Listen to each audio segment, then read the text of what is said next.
안녕하세요, 박지현입니다. 하이퍼레저 패브릭에 대해서 발표하겠습니다. 하이퍼레저 프로젝트는 이제 리눅스 재단에서 주도를 하고 있는 오픈소스 블록체인 프로젝트입니다. 이것은 2015년 12월부터 시작이 되었고요. 이제 분산원장으로 구성이 되어 있습니다. 분산원장이라고 하는 것은 지금 흔히 사용되고 있는 중앙 제어 시스템이 아닌 여러 개의 이제 원장을 두는 방식을 통해서 그 노드들이 이제 각 노드들이 서로 데이터를 공유하고 동기화하는 그러한 중앙제 탈중앙 제어 방식을 분산원장이라고 하는데 이제 블록체인이 분산원장에 포함이 되기 때문에 분산원장 시스템 혹은 블록체인 시스템이라고 할 수 있습니다. 이것은 프라이빗 블록체인으로 구성이 되어 있고요. 주로 기업 비즈니스 구현에 적합한 모델로 설명이 되고 있습니다. 이 하이퍼레저 프로젝트 같은 경우에는 6개의 프레임워크, 버로우, 패브릭, 그리드, 인디, 이로와, 소투스, 그리고 7개의 도구, RS, 칼리퍼, 셀로, 컴포저, 엑스플로러, 퀼트, 오르사 이렇게 6개의 도구와 7개의 툴로 이루어져 있습니다. 하이퍼레저라는 프로젝트 자체에 대한 구성은 일단은 그림과 같이 구성이 되어 있는데요. 각각에 대해서 설명을 하자면은 신원 서비스 같은 경우에는 이 하이퍼레저 프로토콜에 대해서 보편적인 요구사항입니다. 이것을 통해서 이제 여러 가지 기능을 아이덴티피케이션 한 다음에 이제 기능을 실행을 할 수가 있게 되어 있고요. 정책 서비스 같은 경우에는 출입 통제, 승인 권한, 신원 등록 및 확인 정책, 개인정보 보호 이런 식의 이제 어떤 규칙 자체를 합의된 규칙 자체에 대한 그런 서비스가 포함이 됩니다. 블록체인이랑 트랜잭션 같은 경우에는 흔히 말하는 이제 블록체인과 동일한데요. 블록체인을 통해서 데이터를 관리를 하기 때문에 블록체인과 트랜잭션이 여기에 포함이 되어 있습니다. 스마트 계약 같은 경우에는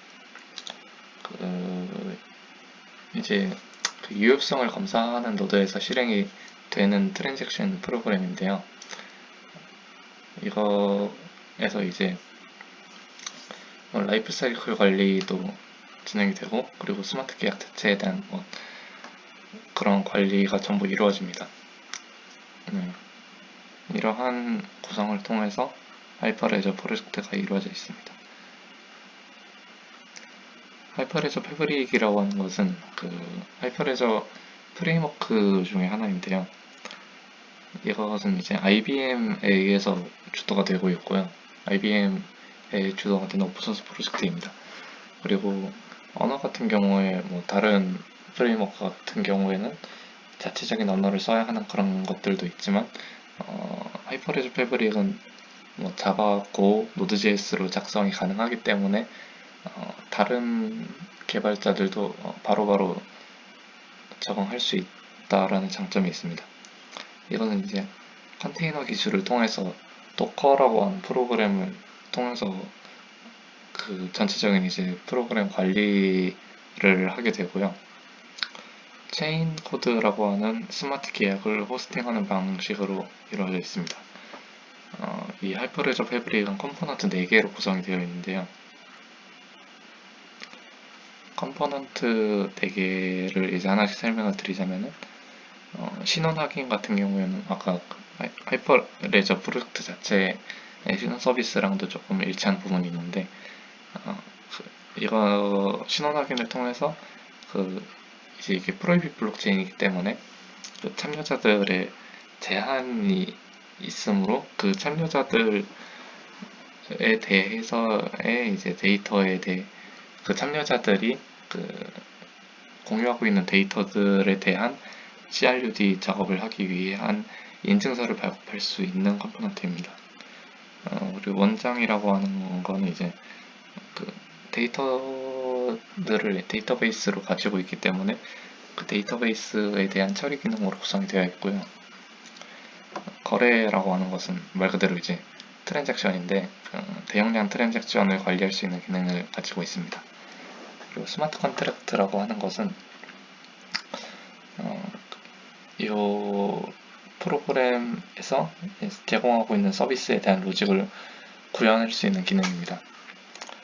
이것을 위해서 이제 IBM에서 하이퍼레저 컴포저라고 하는 툴을 제공을 하고 있는데요.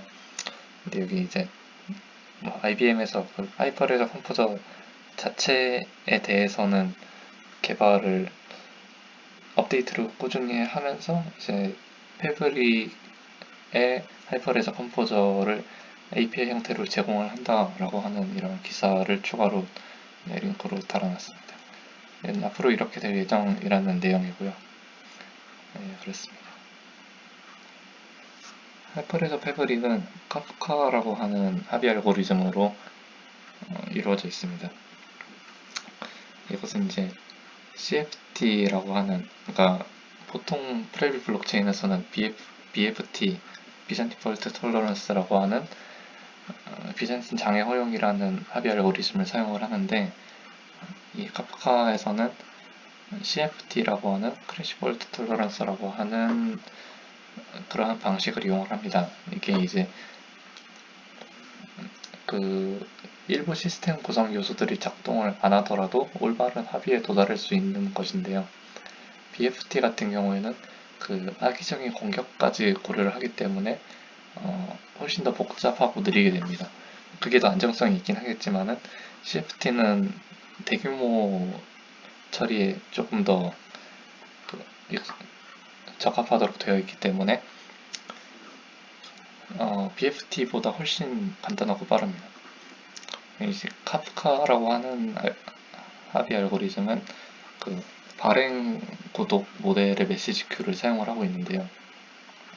이 발행 구독 모델 같은 경우에는 이제 이거가 어떻게 작동이 되냐면은 퍼블리셔가 토픽을 통해서 메시지를 카테고리화하게 됩니다. 그러니까 어떤 메시지가 들어왔을 경우에 그것을 특정 토픽에 맞춰서 이제 나누는 그런 겁니다.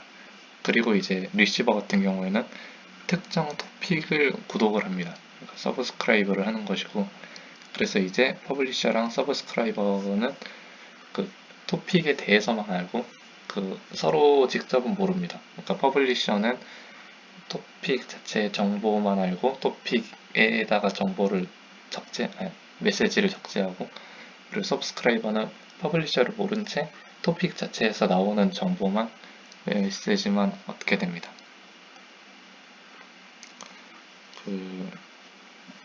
토픽은 여러 파티션으로 나누어지게 됩니다. 파티션은 또 그리고 여러 칸의 로그로 구성이 되어 있고요. 데이터가 들어올 경우에 이제 칸칸의 로그에 순차적으로 적재가 됩니다. 이렇게 이제 나누어진 파티션에 대해서 분산 저장을 할 수가 있게 됩니다. 그래서 병렬 처리가 가능해지는 것이고요.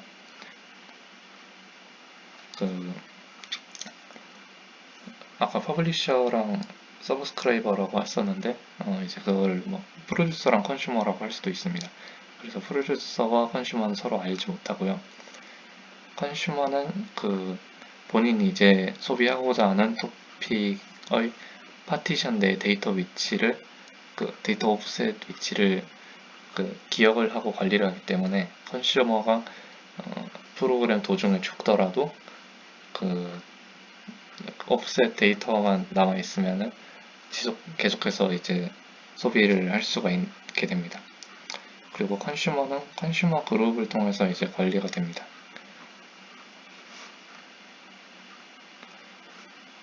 하이퍼레저 패브릭의 예제 중에 마블스라고 하는 게 있는데, 마블스라고 하는 것이 뭐냐면은 이건 IBM에서 제공하는 예제인데요. 마블스라고 하는 것은 이제 사람들이 다 본인의 마블을 소유를 하고, 그리고 이 마블이 어떻게 이동이 되는지 이거를 하이퍼레저 패블릭을 통해서 확인을 할 수 있게 하는 그러한 시스템입니다. 이 마블스라고 하는 예제는 Node.js랑 고어로 구성이 되어 있고요. 백엔드에서 고어로 되어 있고, 그리고 이 프로그램 보여주는 거는 Node.js로 구성이 되어 있습니다. 그래서 이 프로그램에서 마블이라고 하는 것은 여기 네 가지 값으로 이루어져 있는데, 일단 키 값을 나타내는 스트링 id, 그리고 구슬 자체의 css 색상 값을 나타내는 컬러, 그리고 구슬의 사이즈를 나타내는 인트 값 사이즈, 그리고 마지막으로 이제 구슬의 소유자 명을 나타내는 스트링 값 오너, 이렇게 네 가지로 구성이 되어 있습니다. 일단 전체적으로 키 밸류 형식으로 구성이 되어 있고, 키는 id가 담당을 하게 됩니다. 그리고 밸류는 이 네 가지 값이 전부 밸류가 되어서 이게 이제 제이슨 데이터 형태로 프로그램 내에서 이용이 되는 식이고요.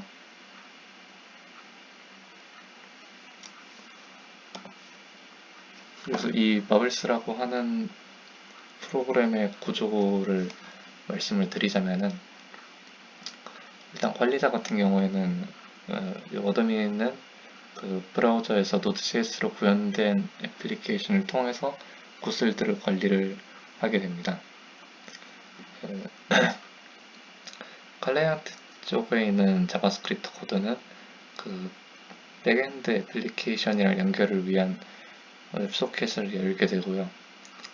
그리고 이제 관리자가 사이트에서 액션을 취하게 되면은 클라이언트 즉 자바스크립트 코드가 백엔드로 메시지를 보내게 됩니다. 그래서 문장을 읽거나 쓰는 것은 제한이라는 방법을 이용하는데, 이 제한이라고 하는 것은 마블스 SDK를 통해서 작성된 블록체인 피어로 전송이 되게 됩니다. 피어는 이제 마블스의 체인노드 컨테이너와 통신을 합니다. 체인노드가 트랜잭션을 실행하고 테스트한 뒤에 문제가 없을 경우에는 트랜잭션을 승인을 하고 그 결과를 마블스 애플리케이션으로 돌려보내게 됩니다. 마블스 애플리케이션은 승인된 트랜잭션을 오더링 서비스로 보내게 되고, 오더러는 이제 자기가 전달받은 여러 트랜잭션들을 블록으로 패키징을 한 뒤에 네트워크 피어에다가 새로 블록을 브로드캐스팅 하게 됩니다. 그리고 이제 최종적으로 피어는 블록의 유효성을 확인을 한 다음에 원장에 기록을 합니다. 그래서 이제 이 적용된 트랜잭션이 이후에 대한 모든 요청에 대해서 반영이 되고 그렇게 작동을 하는 방식입니다. 네, 감사합니다.